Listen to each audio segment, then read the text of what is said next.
Esse é o 10º vídeo do Diário de Gravidez meu, da Andréa. E olha só, se você perdeu todos os demais, se você já chegou aqui, sei lá, porque esse era o assunto que você queria saber, mas ficou curiosa para saber os outros, se você procurar pela hashtag lá no Instagram, Diário de Gravidez Andréa, você vai encontrar todos os demais vídeos. E se você está assistindo pelo meu YouTube, é fácil, tem uma série que é só sobre o meu Diário de Gravidez, você vai encontrar todos os vídeos lá.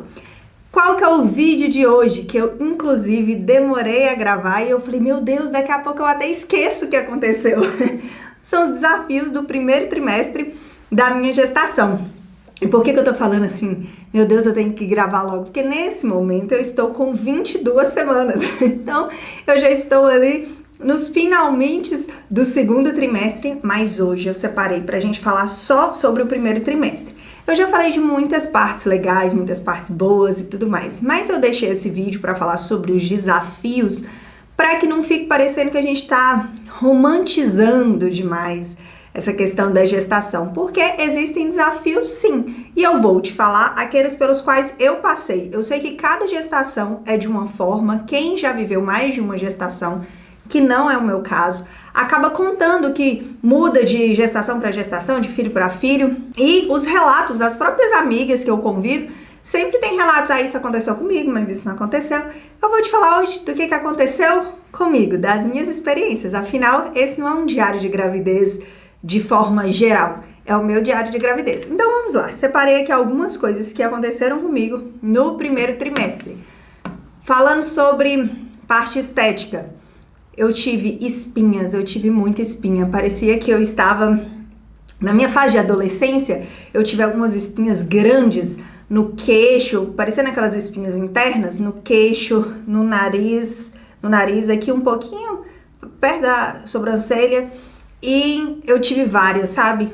Sempre, e por mais que eu tive alguns cuidados que a minha dermato desde o início me passou de produtos que eu poderia usar na gestação, já específicos para esse período, ainda assim elas estavam aí e ela falou comigo, vai passar, calma, calma, que não vai ficar desse jeito, tende a melhorar no segundo trimestre e de fato eu já tô no segundo trimestre e realmente melhorou, mas foi um primeiro desafio ali, vamos falar, estético do primeiro trimestre. Além disso, eu percebi logo no início da gestação algumas manchinhas começando a surgir no meu rosto e era um sinal de que podia estar começando melasma. A minha dermato também já tinha me avisado desde o início que essa era uma possibilidade, que algumas mulheres desenvolviam melasma durante a gestação, que nem sempre isso persistia depois de já ter ganhado bebê e que normalmente essas manchinhas clareavam. E aí ela me falou de reforçar alguns cuidados, como intensificar o uso de da proteção solar, né, do filtro solar. Eu comecei a usar, além do filtro solar, a usar um pó com filtro solar para eu ficar repondo ao longo do dia de forma mais fácil, porque o protetor solar em si muitas vezes eu esquecia. Eu comecei a não pegar sol, que às vezes a gente fica, né, doida para pegar um sol e tudo mais, aquele negócio de vitamina D. E aí eu comecei a não pegar esse sol, ou se eu saísse no sol, era com bastante proteção, com uma viseira, com chapéu. Ela falava assim comigo, saia com o maior chapéu que você tiver, para se proteger mesmo. E acabou que isso não se desenvolveu. Eu vi que só iniciou, mas não se desenvolveu. Então esse foi um dos desafios. Além desse, eu tive muita dor de cabeça. Muita dor de cabeça. E eu já vi pelo menos algumas amigas que são próximas que também tiveram dor de cabeça. E é tanto que a minha médica que me acompanhou no pré-natal, logo no início do pré-natal, ela me passou alguns remédios que seriam assim, que é bom que você saiba qual que você pode tomar em alguns casos. E aí ela me passou um remédio, se eu não me engano, para cólica, que era se eu tivesse, não foi o caso, não tive praticamente nada de cólica. Um remédio para enjoo, ela sempre me incentivou a usar remédios naturais. Aí ela falou, só se não tiver jeito mesmo, aí você toma determinado remédio. E um remédio para dor de cabeça, qual que eu poderia tomar? De todos esses, o que eu usei de fato, assim mesmo, foi o de dor de cabeça. Eu não vou falar aqui nomes de remédio, porque eu acredito que a melhor opção sempre para você, de qual remédio tomar de acordo com a sua situação, é perguntar à sua médica. Mas foi algo muito recorrente, principalmente no primeiro trimestre. Eu já não me lembro a última vez que eu tive dores de cabeça assim. Além disso, um grande desafio, e que temos até vídeo no Diário de Gravidez já só sobre isso, foram os enjoos.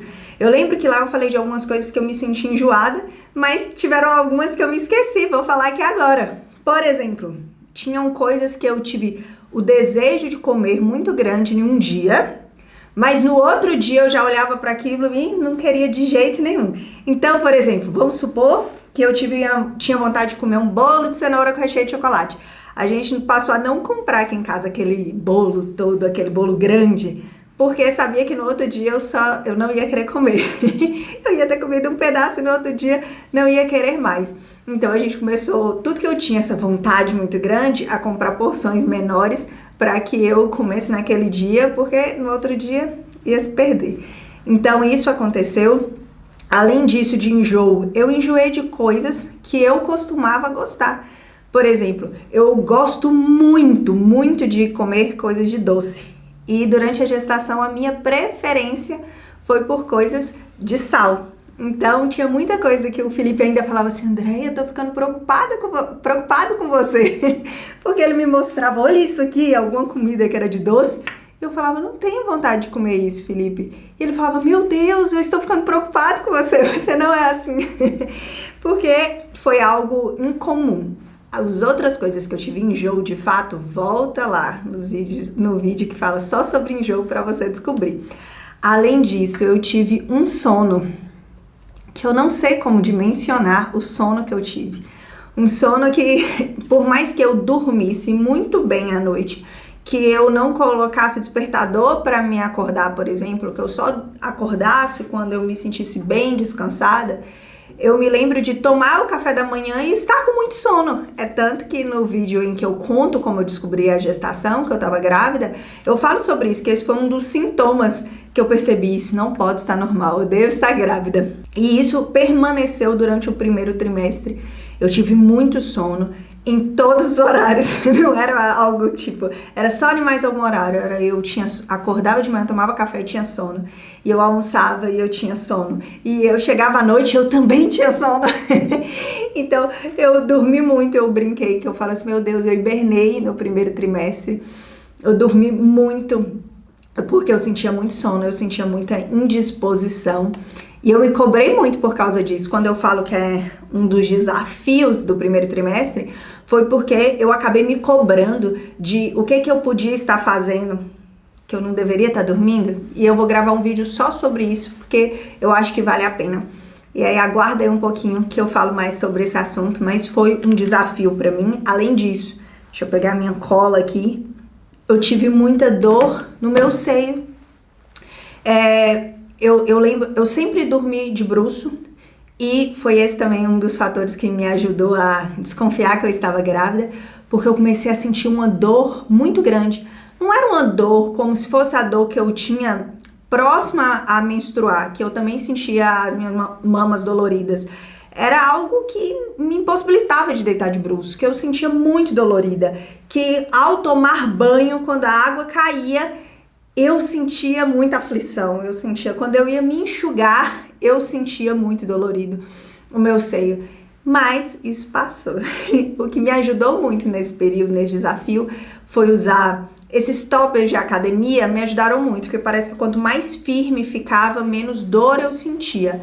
Foi um certo alívio nisso aí.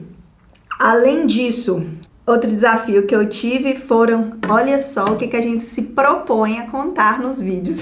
Eu falei que como eu estava desmistificando esse olhar só romântico da gestação, que eu ia contar tudo. Então eu vou contar mesmo. Olha a vergonha que a gente passa aqui.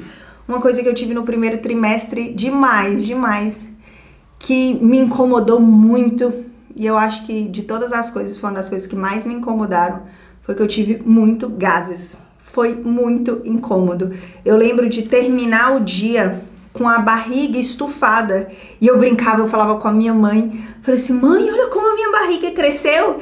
E a minha mãe falava assim, isso não é barriga de gestação, isso deve ser gases. E eu lembro que a minha médica falava assim, olha só, o bebê, ele não mexe tão cedo, raramente ele vai mexer ali no primeiro trimestre. Se você sentir algumas coisas mexendo assim no primeiro trimestre, pode saber que são gases.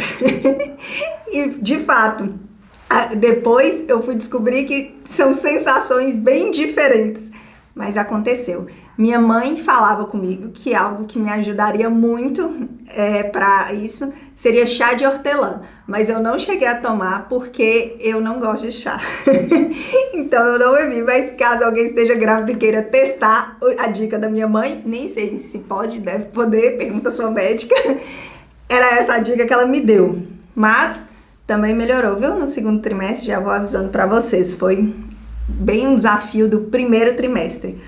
Outro desafio, e eu acredito que não exatamente foi como eu posso dizer, eu não sei se foi um desafio do primeiro trimestre, foi um evento chato que aconteceu no primeiro trimestre. Mas vou contar pra vocês, para que vocês não deixem, se algo parecido acontecer com vocês não deixem isso ficar assim, estragar todo o seu momento.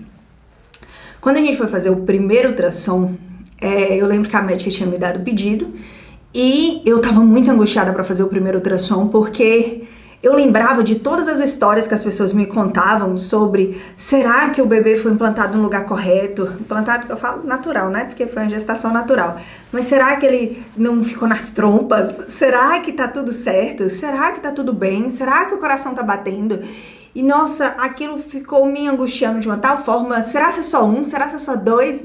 Será que são dois? Será que são três? E eu fiquei daquilo de uma forma que eu falei, meu Deus, eu quero fazer ultrassom logo. Então eu tava bem recente, se eu não me engano, eu tava na 6ª semana de gestação, não lembro se era a 6ª semana, porque eu não lembro quando eu descobri. Mas era bem recente mesmo. E eu lembro que eu fui fazer ultrassom, fomos eu e o Felipe, a gente conseguiu marcar rapidinho. E aí quando a gente chegou lá, foi tipo, eu lembro que era, não sei se era num sábado, mas a pessoa tava atendendo até tarde da noite, a médica, e ela, naquele dia eu acho que os atendimentos ainda atrasaram, porque atrasaram uns 40 minutos do horário que a gente tinha marcado, e a gente foi ser atendido tipo 8h30 da noite. E aí quando a gente foi ser atendido, a médica que nos atendeu foi muito ríspida, e eu tinha tipo toda uma expectativa daquele primeiro ultrassom, porque eu lembrava de minha mãe me falar assim, ó, você vai ver como é emocionante, você vai cair a ficha assim que você tá grávida, quando você for no ultrassom, quando você ouvir o coração do bebê. E eu fiquei com aquele negócio, né, tipo, nossa, e minha mãe falou assim, é naquele dia que você vai chorar assim, e tudo mais, e eu fiquei, né, toda na expectativa, o Felipe também. E aí eu lembro que a médica foi muito, eu acredito que a palavra seja insensível com aquele momento. Ela chegou a me perguntar se era a minha primeira gestação, ela sabia que era. E ela pegou e falou comigo que aquilo era muito cedo, que eu não deveria ter ido fazer ultrassom, que um ultrassom naquela fase poderia me fazer abortar, que eu não deveria ter procurado, que eu deveria fazer isso depois. E falou muitas coisas assim, que não dava pra ouvir o coração do bebê daquele jeito. E eu lembro que nós saímos de lá, assim, arrasados. Porque a gente saiu, entrou no carro e que eu fiquei com aquele sentimento de será que eu fiz algo de errado? Será que eu não deveria ter feito isso? Será que como assim? Por que as pessoas me falaram que esse seria o momento mais mágico? Foi horrível. Como assim o coração do meu bebê não tá batendo? Eu não consegui ouvir. E eu lembro que eu mandei uma mensagem pra minha médica, e falando com ela de todo o meu sentimento e relatando o que tinha acontecido. E aí foi ela que me acalmou e falou, André, não tem nada a ver, essa mulher não tá num dia bom, eu não sei o que ela sentiu. E me explicando e me acalmando, pode ficar tranquila. E aí ela me passou um contato de uma médica que eu poderia acompanhar. Ela falou, essa pessoa eu conheço, vá nela e tudo mais. E o meu segundo ultrassom, que foi um ultrassom assim, muito especial, que é com a mesma médica que eu continuo até agora, E que ela teve toda essa sensibilidade em me explicar passo por passo tudo que estava acontecendo, todas as etapas, me deixar tranquila. Mas o que eu fiquei mais sentida disso era porque, como a gente estava numa fase de quarentena, o Felipe não pôde ver esses ultrassons nessa clínica que eu comecei a fazer. Ela gravava, mas ele não via ali ao vivo, sabe, comigo. E aí ele só pôde participar de ultrassom no 5º mês. Então demorou aí, daquele primeiro ultrassom para esse, foi uma expectativa, né, adiada para ele viver isso. Eu lembro que no primeiro momento, quando eu saí de lá, e assim, no primeiro dia, na primeira noite, na verdade, porque já era noite, eu fiquei assim, gente, eu vou falar dessa mulher, eu vou falar quem é ela, para ninguém nunca mais fazer ultrassom com essa mulher insensível. E eu falo que Deus me deu muita calma depois desse momento, porque na hora eu fiquei com muita raiva, mas me deu a serenidade para pensar assim, gente, pensa no dia terrível que ela teve para fazer isso. Ninguém é só um erro, sabe? Ninguém é só um dia. E olha só, ela tá numa fase de quarentena, trabalhando um sábado até 8h30 da noite. Talvez não foi uma opção dela, foi porque ela tinha que fazer isso. E ela tá cansada, e ela tá... Não é com você, não é só sobre você.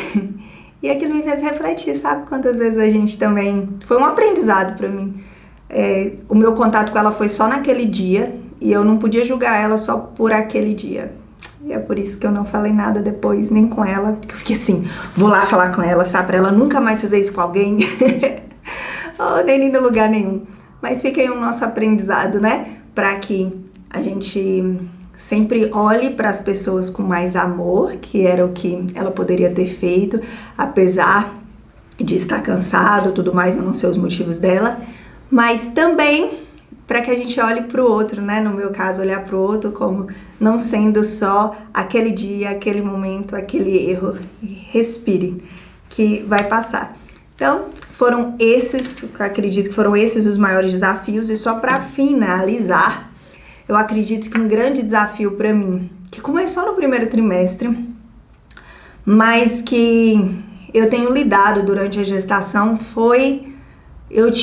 aí eu já fico até emocionada de falar, eu falei, vou deixar por último, porque senão eu não aguento falar os outros, eu tive muita vontade de poder ter contado pro meu pai que eu tava grávida, porque foi um momento que eu sempre sonhei, sabe, de contar pra ele que ele seria avô. Ele, graças a Deus, antes de meu pai falecer, ele já tinha um neto, e ele foi muito feliz com esse neto. E quando eu descobri que estava grávida, me veio aquela vontade louca de falar para ele. E porque a gente ligou para a família, nós não moramos na mesma cidade que a nossa família, e eu queria ter contado, sabe? Eu fiquei imaginando a alegria dele, que ele ia ligar para todas as pessoas, mesmo eu pedindo para guardar segredo até a 12ª semana, eu tenho certeza que ele ia querer contar para todo mundo. E eu fiquei pensando depois, quando eu tinha descoberto que era menina, que ele também ia ter comemorado muito, porque ele tinha um neto, um menino, ele tem, né, o Samuel, e ele ficaria muito feliz de ter uma menina. E eu fiquei pensando sobre isso, que foram as duas pessoas assim que eu mais senti falta de poder contar, foi pro meu pai e pro meu avô, pai da minha mãe, Nicásio, que também faleceu, e que era louco para ter muitos netos, e não só eu, mas eu tenho mais 2 primos, que as esposas estão grávidas nesse mesmo período, e a gente fica sempre pensando sobre isso, como ele ficaria alegre de saber que agora ia ter mais crianças lá, como ele ficaria. E foram esses os desafios. Eu espero que você tenha chance de poder contar para as pessoas que você ama essa novidade que eu não pude, mas para todas as que eu pude, eu contei, comemorei e vibrei. E esses foram os meus desafios do primeiro trimestre. De alguma forma, eu espero que... Não sei se eu espero que você se identifique e passe por isso, mas eu espero que talvez você tenha uma gestação que não tenha tantos desafios assim, mas que se tiver, você possa passar por eles com leveza, entender que outras pessoas também estão passando por isso, encontrar em amigas grávidas ou que já ficaram grávidas o apoio que você precisa, e principalmente também no seu parceiro, né? o apoio necessário para esse momento como eu tive, porque isso deixou todas as coisas muito mais leves. Esse foi o nosso 10º vídeo do Diário de Gravidez. Comenta para mim aqui nos comentários quais foram os seus maiores desafios no primeiro trimestre. Se você está vivendo o primeiro trimestre, se você já viveu, se você lembra, comenta aqui. Quem sabe isso pode ajudar outras pessoas. Até mais!